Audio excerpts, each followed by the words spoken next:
Tonight, President William Ruto has fired back at Azimio Party leader Raila Odinga over the latter's calls for mass action to oppose the quest to kick out 4 members of the Independent Electoral and Boundaries Commission, IEBC.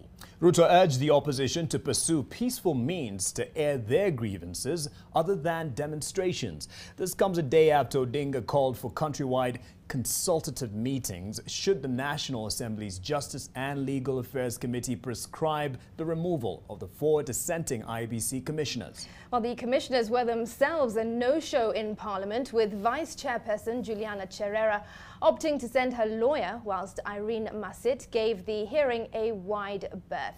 NTV's Sydney Chazima begins our broadcast tonight.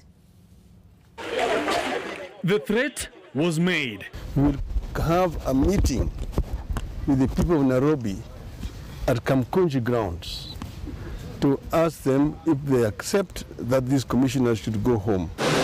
President William Ruto has responded swiftly, urging the opposition to shun what he termed as a dictatorial approach in their oversight duties. Street demonstrations, street fights should not be part of the script of any responsible opposition, unless they want to be a dictatorial opposition. President Ruto warned of the negative impact that demonstrations would have on the country's economy. We want everybody to do their job, right?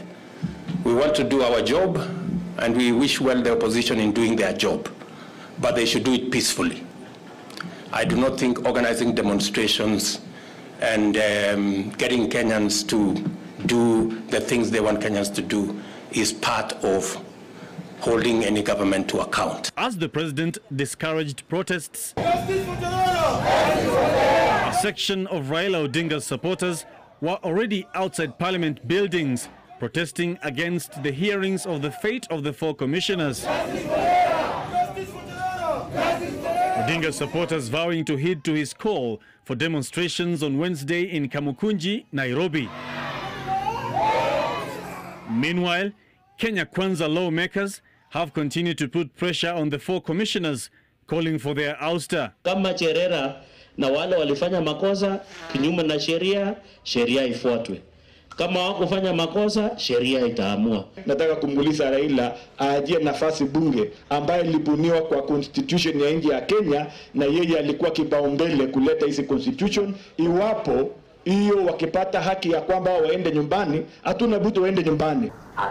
The National Assembly's Justice and Legal Affairs Committee was forced to cut short its afternoon session Monday after Commissioner Irene Masit failed to show up, sending a communique through her lawyer, Donald Kipkorir, challenging the committee's jurisdiction on the matter. This committee will consider the matter based on what may be found in writing, and if there isn't anything found in writing, then we'll consider the petition as if it went unresponded to.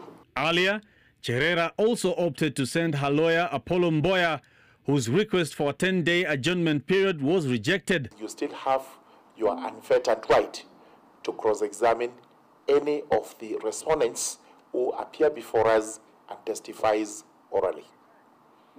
So it is so rude, and we meet tomorrow at 8:00 a.m.